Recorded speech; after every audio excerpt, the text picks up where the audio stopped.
오늘 스가랴서 3장부터입니다. 3장부터 5장까지 우리가 함께 살펴보겠습니다. 자, 우리가 앞에서 이 스가랴서는 많은 어떤 이상 중에 하나님께서 스가랴 선지자에게 많은 것을 보여주십니다. 이 스가랴서는 우리가 이것을 좀 이해하기 위해서는 에스라서를 좀 읽어야 돼요. 에스라서와 스가랴서는 그 포로에서 바벨론 포로에서 이제 석방된 이후에 돌아온 후에 기록된 것이거든요.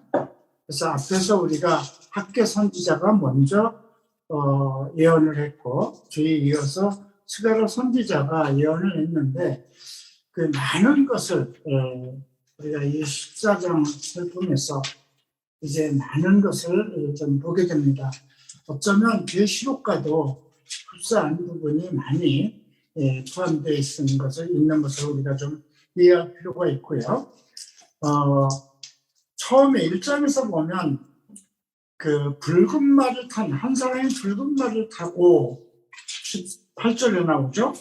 화석류나무, 그러니까 화석류나무에 섰고 그 뒤에 붉은 말과 자줏빛 말과 백마가 있다고 그랬습니다. 한 사람이 붉은 말을 타고 왔어요. 붉은 말이 또 자줏색 말이 백마가 무엇을 뜻하는지 충분히 이해하기는 쉽지 않습니다. 이 색깔이 주는 여러 가지 상징도 있겠죠. 계시록 19장에서는 예수 그리스도께서 백마를 타고 등장하시는 그런 내용이 있습니다. 그래서 대개 붉은 말 이런 것들은 전쟁과 같은 그런 것을 언급하기도 쉽고요. 자, 그 다음에 이제 언급되는 것이 넷불, 18절에 넷불이 나오죠. 4개의 뿔, 이 뿔은 번세입니다. 그러니까 그 당시 우리가 이제 그 시대별로 지배하던 그 세력들이 있죠. 처음에 바벨론으로 시작합니다. 느부갓네살 왕으로 시작하고 메대와 바사가 있고 헬라가 있고 그 다음에 로마가 있습니다. 그래서 우리가 계시록에도 그러한 그 네 뿔, 네 짐승 이런 것들이 언급되고 있는데 4개의 뿔은 이제 그 이스라엘과 관계되는 그 이스라엘을 대적하고 이스라엘을 다투기 위해서 이스라엘을 굴복시키기 위해서 나타난 하나의 세력, 국가로 생각하시면 되겠어요. 그래서 또 20절에 보면 대장장이 4명을 또 보냅니다. 그 대장장이는 우리가 쇠를 다스리는 거잖아요. 무기를 만들기도 하고. 그러니까 좀 의미가 있어요. 목수를 보냈다면 집을 짓는 건데 대장장이는 철을 다스리는 거예요. 무기도 만들어내죠. 그러니까 지금으로 보면 전쟁 그 여러 가지 무기를 만드는 그런 부분과도 생각을 할 수 있는데 대장장이 4명을 보냈다고 보이셨어요. 그 이유는 뿔들이 유다를 흐트러서 머리를 들지 못하게 하니 이 대장장이들이 그것을 두렵게 하고 이전의 뿔들을 들어 유다 땅을 흐트린 여러 나라의 뿔들을 떨어뜨리게 하기 위해서. 그러니까 이스라엘 유다를 공격하고 유다를 힘을 제어하는 그 세력들, 권세들이죠. 세상을 지배하는. 근데 오늘날로 얘기하면 어디가 있을까요? 미국이 있고요. 또 러시아 지금 우크라이나와 전쟁을 벌이고 있는 그 러시아가 있고요. 중국이 있고요. 또 유럽 연합이라는 하나의 27개 국가가 있고요. 글쎄요, 일본은 거기에 들어갈까 모르겠어요. 어쨌든지 간에 그런 세력들, 지금이 있는 것을 생각하고 4명의 대장쟁이가 이스라엘 두렵게 하던 그 뿔들, 권세들을 두렵게 하고 뿔들을 떨어뜨리려 하는, 그러니까 이들은 하나님이 보내신 것이죠. 그러니까 철은 철로 다스린다고 그랬어요. 무기는 또 무기로 다스리겠죠. 군대는 또 군대로 다스리겠고, 그 다음에 2장에서 보면 예루살렘을 측량하는 내용이 나옵니다. 예루살렘을 측량한다는 것은 우리가 계시록 11장에도 보면 그 예루살렘을 측량하는 내용이 나옵니다. 그러니까 계시록 11장에서 언급된 거는 이제 적그리스도 시대에 이스라엘과 협약을 해서 유다의 그 예루살렘의 성전을 적그리스도가 지어주는 것을 얘기합니다. 근데 여기서 예루살렘을 측량한다는 건 이제 스룹바벨과 여호수아를 통해서 스룹바벨 성전을 짓는 것으로 봐야 되겠죠. 그 다음 이제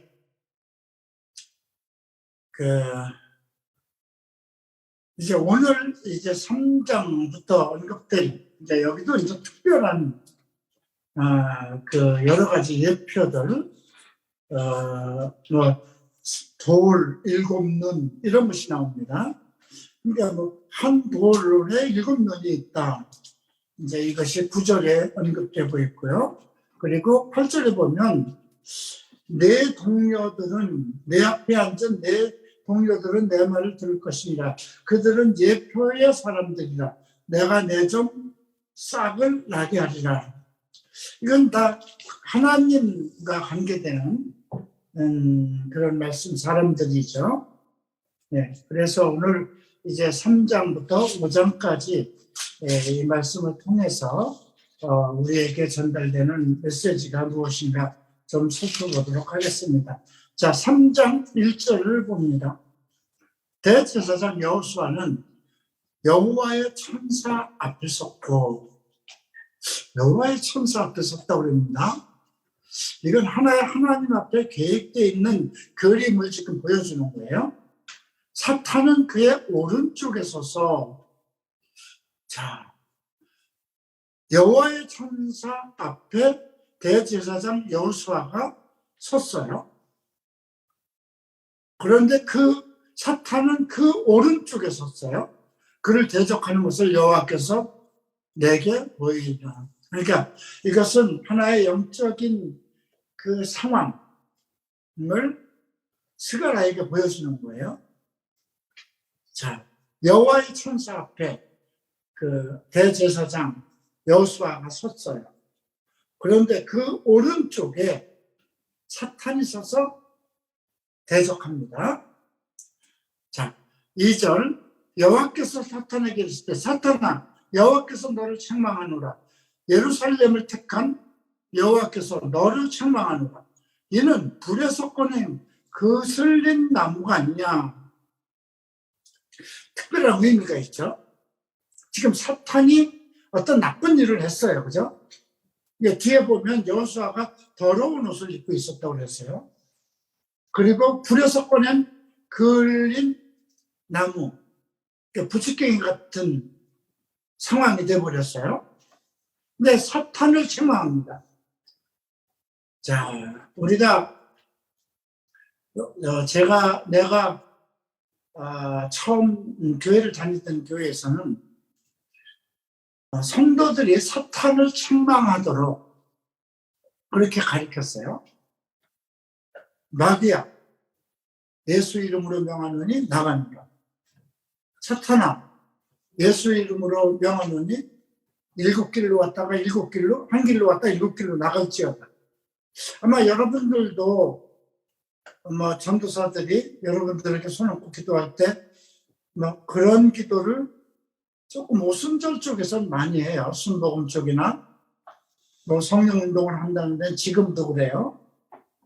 그런데 지금 여기서 보면 여호수아가 천사를 대적했나요? 안 했어요. 그죠? 여호수아가 천사 옆에 섰는데 사탄이 그를 대적했어요. 그런데 여호수아가 대적하지 않았어요. 사탄이 영적인 존재예요. 그리고 천사, 그도 천사예요. 우리가 유다서에 보면 미카엘 천사가 나와요. 그죠? 근데 미카엘 천사가 모세의 시체를 달라고 그래요. 사탄이. 왜냐하면 모세가 하나님의 그 말씀을 순종하지 않아서, 그러니까 이제 그 옷을 벗기고 죽음을 당했잖아요. 근데 하나님이 그 시체를 치웠어요. 그러다 보니까 사탄이 그 시체를 달라는 거예요. 미카엘을 보고. 근데 그때 미카엘이 사탄을 정죄하지 않아요. 뭐라 그래요? 주께서 너를 책망하시기를 것이다. 이렇게 주께서 너를 책망하기를 원합니다. 같은 천사인데도, 같은 천사급이잖아요. 사탄도 타락한 천사니까. 그런데도 미카엘, 하나님이 보내신 군대 대장인 미카엘도 사탄을 정죄하지 않았어요. 우리가 바울이 디모데서에서 나오죠. 젊은 집사들을, 믿음이 온전치 않은 사람들을 재직으로 세우지 말라고 그럽니다. 사탄을 정죄할 까닭이 없다고 했어요. 우리는 사탄을 정죄할 수가 없어요. 우리는 성도들이에요. 그리스도의 사람들이에요. 사탄을 다스리고 통치하실 수 있는 것은 오직 하나님이에요. 그죠? 우리가 천사를 부릴 수 없잖아요. 그죠? 그래서 이런 것을 보면서 주께서, 여호와께서 사탄에게 말씀하시고 사탄을 책망하셨어요. 자, 3절 봅니다. 여호수아가 더러운 옷을 입고 천사 앞에 서 있는지라. 왜 더러운 옷을 입고 있을까요? 앞에서 보면 불에서 꺼낸 그을린 나무가 아니냐. 사탄에게 여러 가지로 공격을 받고, 그 정말 하나님의 사람들이 악으로부터 시험을 받고 정말 공격을 받는, 이 세상이 공격을 하죠.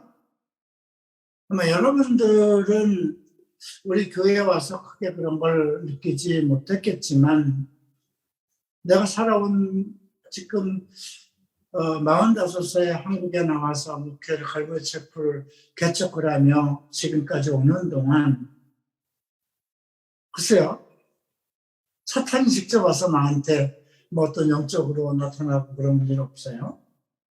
그런데 내가 목회를 못하도록 많은 상황들, 많은 사람들이 나타났어요. 그죠? 그런데 대적하지 말라는 거예요. 그죠? 주께서 하시는 거잖아요. 한때 내가, 이거 처리하기 위해서 내게 공격하는 어떤 그런 것, 나를 모함하고 하는 것을 해결하기 위해서 미국으로 들어갈까? 그러는데 하나님께서 막으셨어요. 원수를 내가 갚지 말라. 이런 것이 주님의 메시지입니다. 자, 4절. 여호와께서 자기 앞에 선 자들에게 명령하사, 자기 앞에 선 자들이 우선 여호와의 천사들이죠. 그 더러운 옷을 벗기라. 그죠? 천사의 손을 들여서 여호수아의 더러운 옷을 벗깁니다. 여기서 우리가 의복이라는 거는 그 사람의 도덕성, 의로움, 거룩함을 뜻합니다. 그래서 계시록 19장을 보면 성도들이 세마포가 준비되어 있다고 그랬어요. 근데 그 세마포는 성도들의 행실이라고 했죠.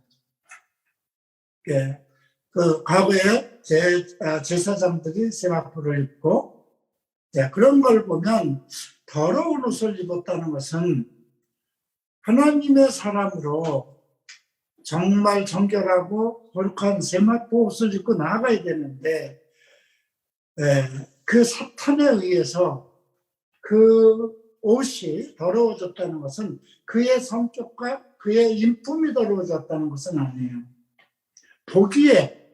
사람들이 보기에 흉하게 보였다는 거죠. 만약에 사람들이 나를 모함했다고 하십시다. 나는 나름대로 주의 종으로서 나름대로 선하게 살고 거룩하게 살라고 그러는데 주변의 사람들이 또 세상에서 좀 권세가 있고 인정을 받는 그런 목회자들이 이현아 목사는 아직도 아직도 그런 사람이야 이렇게 얘기를 한다면 내 옷이 다른 사람들 보기에는 더럽게 보이겠죠. 이제 그런 상황이라고 생각하면 되겠어요. 자, 그러고 또 여호수아에게 이르실 때 내가 내 죄악을 제거하여 버렸으니 내게 아름다운 옷을 입히라 하시기를. 자, 여기서 우리가 또 한 가지 발견하는 거, 죄악을 제거할 수 있는 분은 오직 하나님입니다. 그죠? 우리의 죄를 제거하기 위해서 예수 그리스도를 보내셨어요. 내게 아름다운 옷을 입히리라. 죄악을 벗어야만 아름다운 옷을. 우리가 이거 이사야서 6장에도 나오죠. 이사야가 이제 천사를 봅니다. 우시야 왕이 죽은 후에. 그런데 그 천사가 6날개를 펴고 6날개를 펴서 둘로는 얼굴을 가리고 둘로는 팔을 가리고 둘로는 날았어요. 근데 그런 상황에 이제 그걸 보고 나서 이제 그 이사야가 깨닫죠. 내가 똑같이 세상 사람들과 똑같은 죄인으로 살면서 사람들을 저주하였구나. 왜냐면 5장에 보면 그 정치적으로 종교적으로 잘못한 사람들을 와있을자고 저주했어요. 그런데 거룩한 천사를 본 그 순간에 깨닫는 거예요. 내가 똑같은 죄인으로 있으면서 다른 사람의 죄가 보인다고 해서 저주한 것. 그래서 거기서 회개를 하니까 천사가 숯불을 갖다 입에다 대죠. 그래서 죄가 없어졌어요. 그리고 나서 하나님이 묻습니다. 우리를 위해서 누가 갈까 하니까 제가 가겠습니다. 이렇게 이사야 선지자가 손을 드는 것을 보았죠. 여기서도 보면 내 죄악을 제거하여 버렸으니 내게 아름다운 옷. 아름답다는 건 하나님 보시기에 아름다움이죠. 다윗을 보니 아름답다고 그랬어요. 눈이 아름답다고 그랬어요. 모세도 아름답다고 그랬습니다. 원래 아름답다는 칭호가 남자들에게 사용되는 말이었습니다. 아름다운 무자를 쓰면 양에다가 큰 대자가 들어가죠. 큰 양. 그래서 한문을 보면 참 어떤 거는 어떻게 이렇게 상형 문자인데도 좀 성경과 비슷한 그런 문자가 많이 보여요. 자, 5절 봅니다. 내가 말하되 정결한 관을 그의 머리에 씌우소서 하매, 그죠? 지금 내가 말한다는 건 내가 누구예요? 스가랴 선지자예요. 그냥. 지금 스가랴 선지자에게 보이는 거예요. 근데 대제사장이 더러운 옷을 입었으니 그걸 벗기고 이제 정결한 관이라는 건 그 사람의 면류관. 면류관은 몇 사람이 경기장에서 달려가서 마지막으로 상을 받는 사람 한 사람이거든요. 그러니까 정결한 관을 그의 머리에 씌우소서 하며 곧 정결한 관을 그 머리에 씌우매 옷을 입히고 여호와의 천사는 곁에 있더라. 그러니까 그에게 정결한 관을 씌우고 옷을 입힌 것은 하나님이십니다. 네. 자, 6절. 여호와의 천사가 여호수아에게 증언하여 이르되 만군의 여호와의 말씀에 이제 여호와의 말씀으로 얘기합니다. 내가 만일 내 도를 행하여 내 규례를 지키면 내가 내 집을 다스릴 것이요 내 뜰을 지킬 것이며 내가 또 너로 여기 섰는 자들 가운데서 왕래하게. 여기 섰는 자들은 누굴까요? 천사들 사이에서 왕래한다는 거죠. 대제사장 여호수아에게 내 도를 행하며 내 규례를 지키면 내가 내 집을 다스려. 이건 목회자도 마찬가지입니다. 그죠? 우리가 상황은 다르지만 교회 시대에서 하나님의 집에 며칠 세웠다고 그랬어요. 사도와 예언자와 전도자와 목사와 교사를 두었으니 이는 하나님의 사람을 온전케 하며 그들로 하여금 그리스도의 집을 세우게 하려 합니다. 그렇죠? 그런데 그렇다면 이제 소명을 받은 사람들이 해야 할 일은 무엇일까요? 하나님의 도를 행하고 규례를 지키는 것. 요즘으로 보면 성경대로 살고 복음의 의를 따라서 살아가는 것. 그러면 하나님의 집을 다스릴 것이요 내 뜰을 지키고. 뜰이라는 것은 하나님의 정원이거든요. 예, 하나님의 사람들이 들어올 수 있는 것이죠. 또 여기 섰는 자들과 가운데 왕래할 것이다. 장차 우리가 예수 그리스도 앞에 가게 되면 그리스도의 사람들, 하나님의 사람들을 다 볼 수 있겠죠. 자, 8절을 봅니다.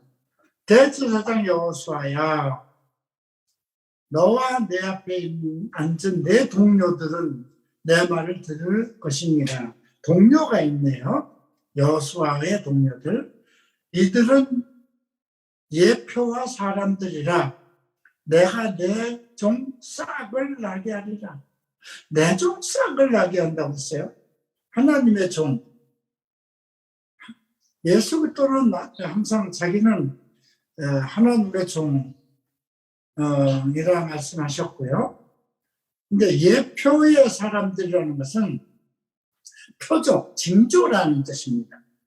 이제 우리가 신약에서는 표적이라는 말이 나오고 징조가 많이 나오는데 장래에 어떤 표적으로 보여줄 사람, 누굴까요? 예수죠. 그죠? 많은 표적을 보여주셨죠. 예수를 통해서. 예표의 사람들이라. 그러니까 예표의 사람들이라는 것은 우리가 그리스도의 사람들, 교회를 지칭하는 거죠. 내가 내 종 싹을 나게 하리라. 만군의 여호와가 말하니라. 내가 너 여호수 앞에 세운 돌을 뭐라고 그러죠? 우리가 예수 그리스도를 가리켜서도 도래라는 그 하나님의 집의 머릿돌이다 이런 시편 118편 말씀도 있고요. 너희가 이 돌 앞에 넘어지면 무너지면 너희가 깨어지면 그런 말씀도 나오죠. 돌이 너희 위에 떨어지면 너희를 가루 만들어 흩으리라 하는 말씀도 있어요. 그러니까 우리가 예수 그리스도를 영접해서 그 돌 위에 깨어지면 그리스도로부터 복을 받는 것이고요. 자, 한 돌에 7눈이 있다고 했어요.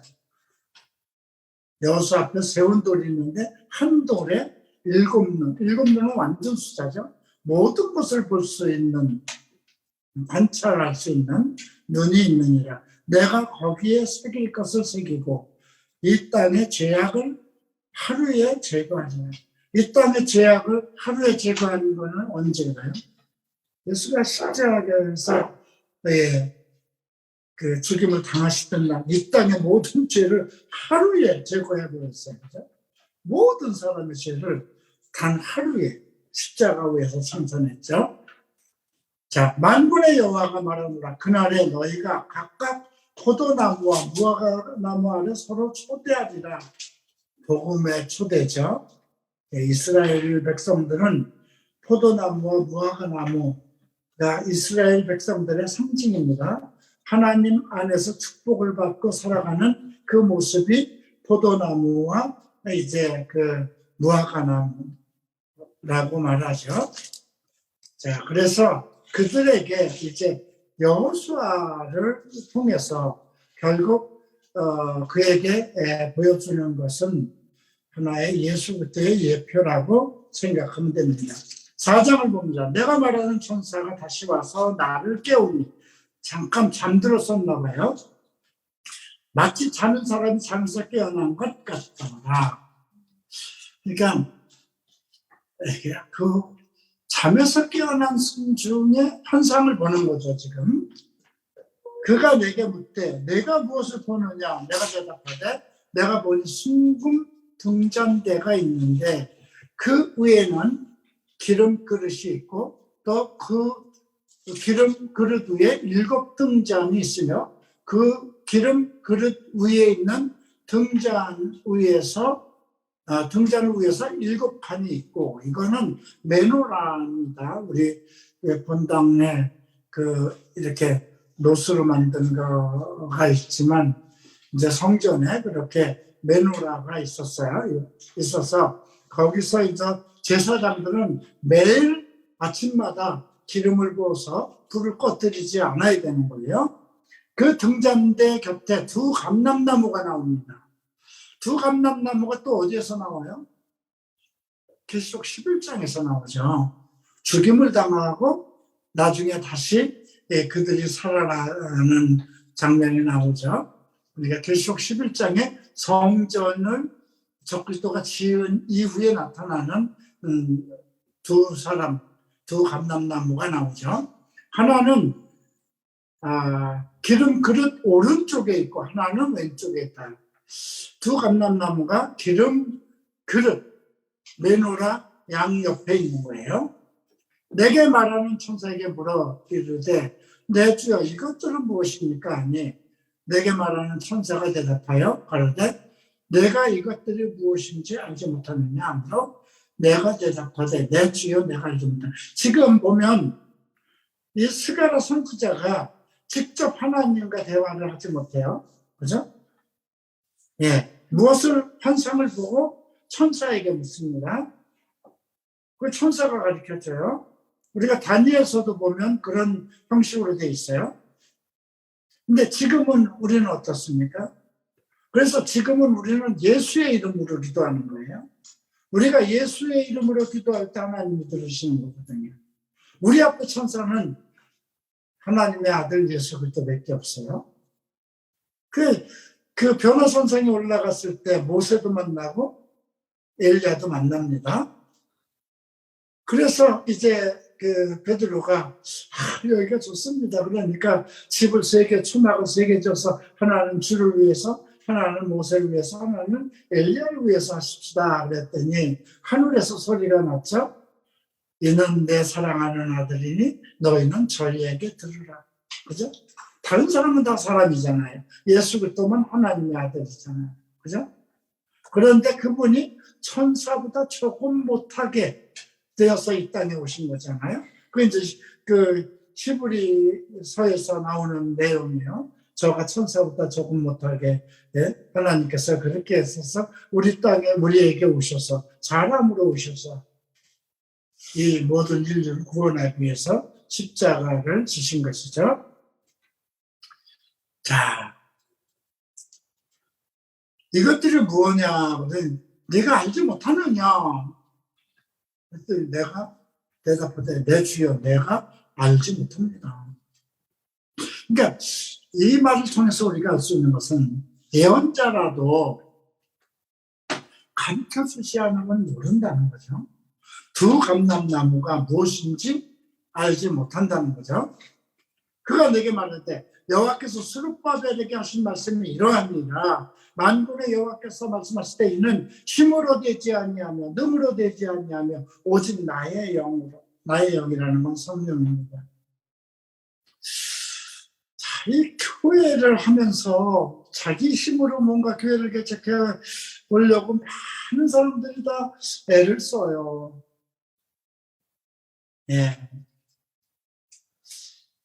나도 내 힘으로 뭔가 해보려고 일본에서 와서 정말 사람의 힘으로 뭘 해보려고 정말 이장모가 그 당시 돈이 좀 사업이 잘 돼서 돈이 있어서 그 당시 여러분 7천만 원이라는 돈이 얼마나 큰 건가 생각해 보세요. 예. 지금도 7천은 커요. 그죠?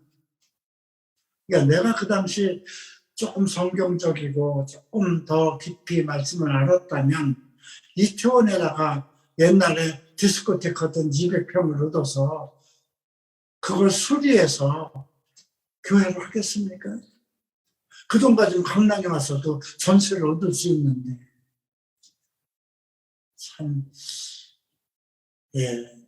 그러니까 순간순간 온전한 깨달음을 갖지 못하면 어쩔 수 없어요. 미혹당하고 자기 생각에 이끌리게 되고, 예. 뭐 하나님은 하나님 나름대로 그런 계획이 있기 때문에 날 온전히 처음부터 그렇게 깨닫게 하셨으면 어떨까 하는 생각이 드는데, 내가 말씀을 얼마나 깨닫느냐 하는 것만큼 지혜와 지식이 생기는 것만큼 모든 것을 볼 수 있는 거예요. 여러분들이 초등학교 때 중학교에 그 머리를 갖지 못하잖아요. 그죠? 똑같은 거예요. 사람은 자기가 보고 느끼는 그 한계 속에 있는 거예요. 그래서 사람의 힘과 능으로 안 되고 하나님의 영, 성령으로 된다는 것입니다. 앞에서 우리가 불에서 끄집어냈다고 그랬어요. 그리고 죄를 사하였다고 그랬습니다. 이게 다 우리와 관계되는 말씀이죠. 우리가 더러운 옷을 입고 있었어요. 사탄에게 이끌림을 당해서 정말 부지깽이와 같은 그런 존재였어요. 숫덩이 같은 존재였어요. 더러운 옷을 입고 이끌리던 사람인데 우리 죄를 사하시고, 그죠? 네. 그런 걸 이렇게 보면 그 후로는 우리가 어떻게 될 것이냐, 그 말씀이에요. 하나님의 일은, 하나님의 사람은, 교회는 사람의 힘으로 되지 않고 능으로도 되지 않고 오직 하나님의 영으로 가야 된다는 거죠. 큰 산아, 이제 산을 부릅니다. 내가 무엇이냐? 내가 스룹바벨 앞에서 평지가 되리라.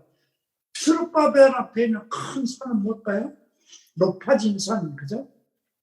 높은 산, 작은 산이 다 낮아지리라 계속해서 나오는데 하나의 거대한 산. 뭐 이스라엘 백성들도 뭐 하나님을 섬기기 위해서 산에 올라갔고 산에서 그 전기를 받아내고 그랬는데 뭐 갈멜산이 나오고 그러잖아요. 하나님이 뭐 임재하신. 네, 여기서 큰 산은 하나의 종교적인 세력이라고 보면 돼요. 내가 무엇이냐? 내가 스룹바벨 앞에서 평지가 되리라. 그죠? 스룹바벨은 하나님의 종, 하나님께서 세우신 교회입니다. 성전을 짓는 자니까. 그가 머릿돌을 놓을 때에 무리가 외치기를 은총은총 그의 깃을 지어다 하리라. 은총은총. 하나님으로부터 오는 은총입니다. 여호와의 말씀이 또 내게 임하여 주시되 스룹바벨이 손이 이 성전의 기초를 놓았은즉 그의 손이 또한 그 일을 마치리라. 이건 시작과 끝이 있다는 것이죠. 성전의 기초를 놓았기 때문에 그 손으로 모든 걸 마무리 진다는 것이죠. 만군의 여호와께서 나를 너희에게 보내신 줄을 내가 알리라 하셨느니라. 자, 작은 일의 말이라고 멸시합니다. 그 당시에 예루살렘 성전, 솔로몬이 지은 성전을 보면 그거와는 비교가 안 되는 거예요. 스룹바벨의 성전은. 그러니까 그 정도는 나도 할 수 있어. 뭐 어떤 사람들이 뭐 갈보리 촛불 사역에 대해서 그 정도는 다 합해서 30명도 안 되는 거 애들 10명 되기도 하는 거 그게 쉽겠는가? 글쎄요. 사람들은 보기 쉬운 것 같은데 나는 가끔 어떤 일이 닥칠 때마다 큰 여기서 산이라고 나왔는데 큰 산을 만나는 것 같고 큰 골짜기를 만나는 것 같고 깊은 정말 강을 만나는 것 같은 그런 때가 많아요.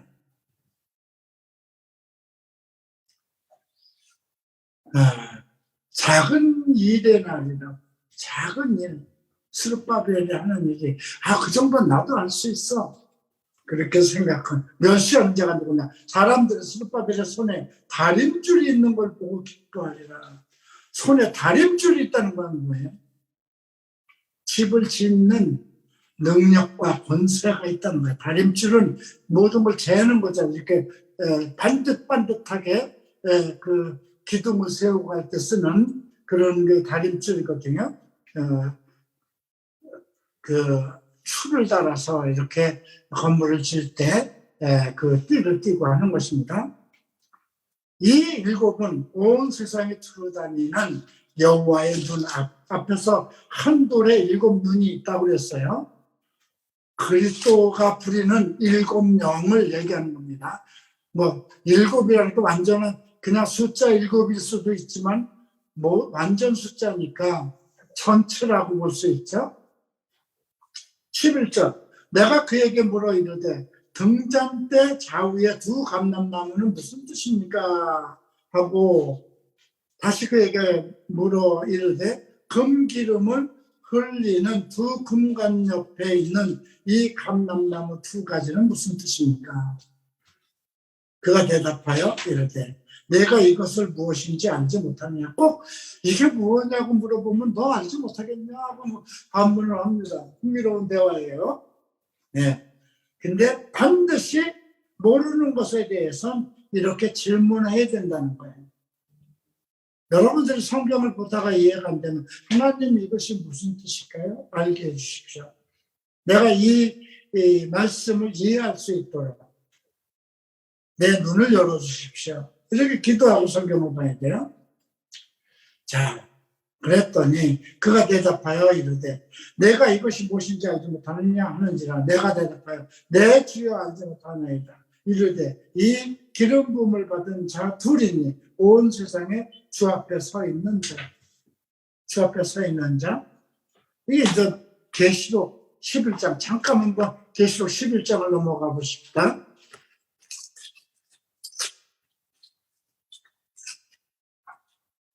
11장에 성전과 제단은 측량하되 성전 바깥은 측량하지 말고 이방인에게 주었다고 그러죠. 그리고 3절에 내가 두 증인에게 권세를 주었다고 그랬어요. 그죠? 그들이 1260일 그죠? 1260일 3년이에요. 3년 반이에요.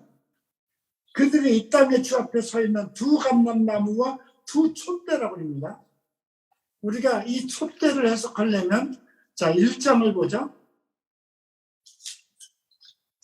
1장 20절을 보면 내가 본 것은 오른손에 7별의 비밀과 또 7 금촛대다.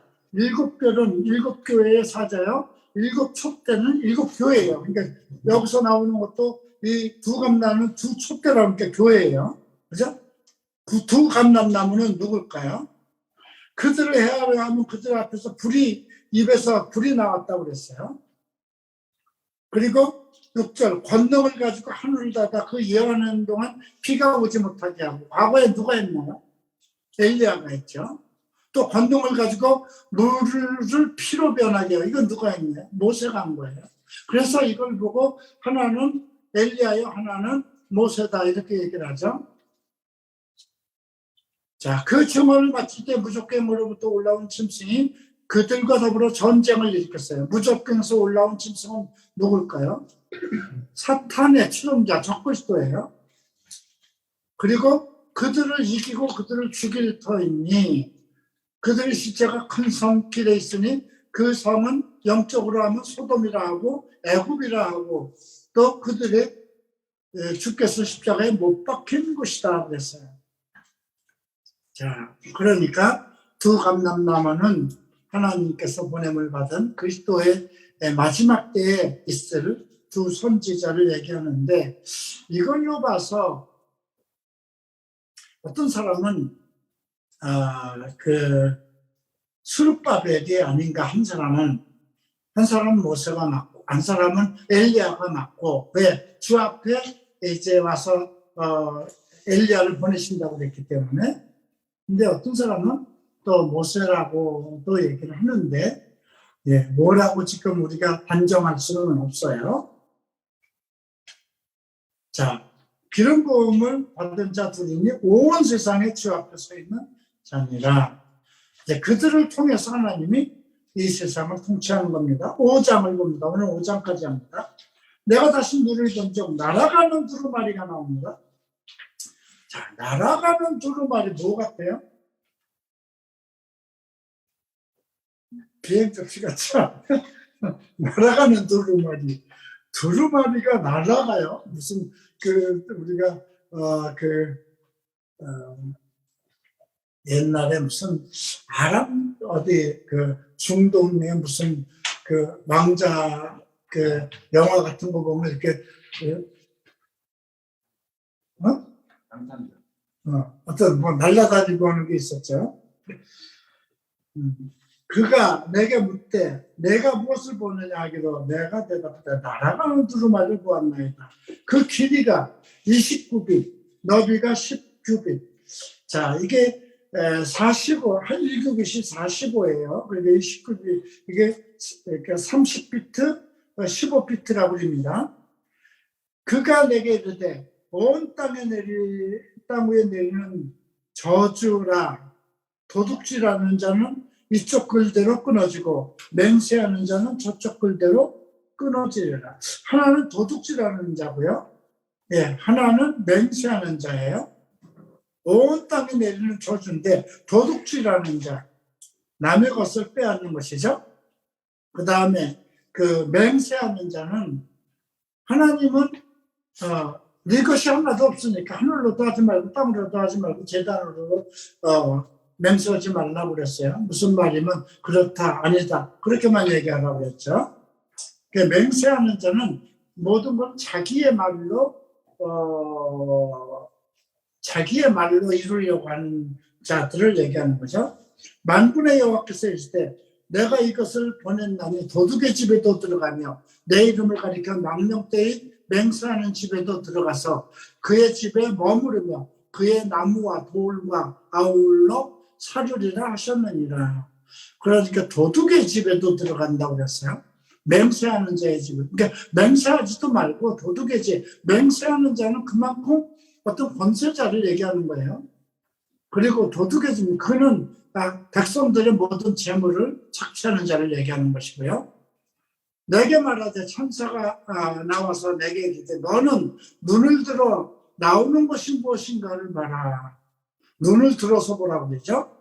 이것이 무엇이니까 하니 그가 이르되 이것이 에바라는 건 곡물을 측량하는 기구입니다.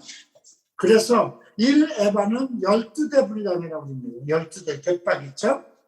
예.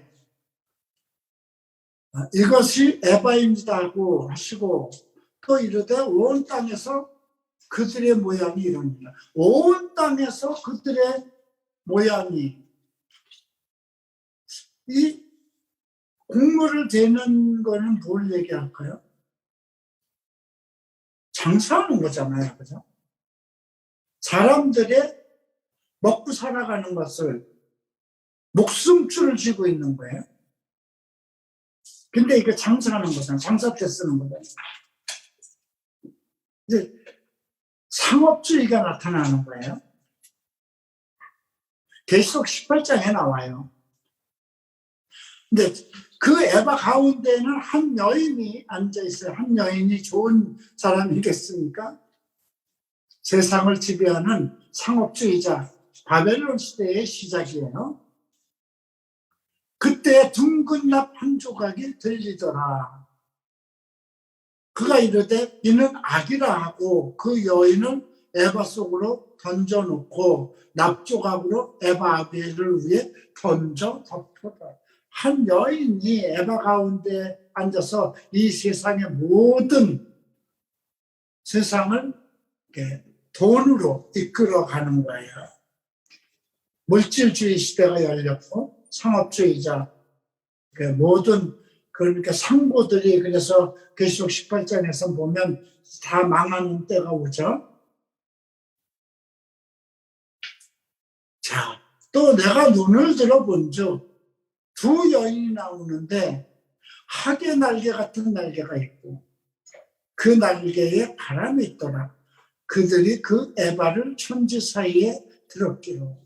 자, 두 여인이 나왔는데 학의 날개 같은 날개가 있어요. 학의 날개 같으면 선하게 보이죠. 학은 선하게 보이는 거잖아요. 그 날개에 바람이 있다는 건 뭘까요? 바람을 잡는 건 여러 가지 안 좋아요. 우리가 내 바람이 일어났다 우리가 다니엘서도 나오는데 이 세상을 이끌어가는 어떤 풍조라고 보면 되죠. 그들이 그 에바를 천지 사이에 들었기로. 천지 사이에 하늘과 땅 위에 에바를 들었어요. 이건 뭐예요? 전 세상을 이끌어가는 상업지, 그죠? 지금 보세요. 우리가 지금 러시아가 우크라이나를 쳤는데 서방 국가에서 뭐를 제재했어요? 미국에서 모든 경제, 그죠? 오늘 바이든이 러시아 비행기는 미국 상공을 다니지 못하게 했어요. 그리고 이제 금융 일체 다 못해요. 수출입 다 중단됐어요. 이제 이런 걸 이제 보고 우리가 이해할 수가 있는 거예요. 에바를 천지 사이에 들었기로 내가 말하는 천사에게 묻되 그들이 에바를 어디로 옮겨가나이까. 아까 그 날개가 바람에 있고 학의 날개 같은 것이 있고 사람 보기에는 상당히 좋은 것 같고, 그죠? 뭐 지금도 뭐 어떤 돈을 따라다니는 거 아니에요? 모든 것이. 네. 어디로 가냐 옮깁니까 하고 물으니 그가 내게 이르되 그들이 신할 땅은 뭐가 일어났던 것입니까? 바벨론 느부갓네살 왕이 이 신할 땅이 나오는 게 어디에 처음 나와요? 성경에? 창세기 10장이에요. 예, 바벨탑을 세웠던 것이고 그것이 이제 우리가 느부갓네살 왕에 의해서 바벨론을 설립하는 거죠. 신할 땅으로 가서 그것을 위하여 집을 지으려 함이니 집을 짓는다 그랬어요. 준공되면 그것이 제 처소에 머물게 되리라. 적그리스도입니다. 이 세상을 지배하는 전 세계를 지배하는 적그리스도의 체제가 시작됩니다. 자, 오늘 우리가 여기까지 하고요. 다음 주에 그냥 속도를 내지 않겠어요. 한 석 장씩 그렇게 끊어서 가도록 하겠습니다. 집에 가서 다시 한번 1장부터 5장까지 읽어보시고요. 또 6장부터 해서 9장까지 한번 또 읽어보시기 바랍니다. 6장부터 8장까지만 읽으면 되겠네요. 기도하고 마치겠습니다. 존귀하신 주님 감사합니다. 우리로 하여 말씀을 보게 하심을 감사드립니다. 이미 우리가 계시록을 살펴보았고 다니엘서 또 에스라를 공부했습니다. 그래서 무엇인가 알 듯도 하고 모를 듯도 한 그런 내용들이 우리 머릿속에서 그림처럼 지나갑니다. 그러나 우리가 이 말씀을 알고자 할 때, 깨닫고자 할 때 주께서 스가랴에게 하신 것처럼 가르쳐 주실 것입니다. 힘으로도 안 되고 사람의 힘으로도 안 되고 능으로도 안 되고 오직 영으로 된다 했으니 주께서 하신 말씀, 주께서 스가랴 선지자에게 보이신 모든 이 말씀을 주의 영이 우리에게 가르치실 것입니다. 우리가 이 시대에 이것이 무엇을 얘기하는 것인지 우리가 깨달아서 사탄이 우리를 더러운 옷을 입히지 못하게, 사탄이 우리를 불 속으로 이끌지 못하게 오직 그리스도로 거룩한 자가 되게 하소서. 예수의 일곱 눈이 우리를 지키게 하소서. 우리의 믿음이 잠들지 않게 하소서. 예수 그리스도 이름으로 기도합니다. 아멘.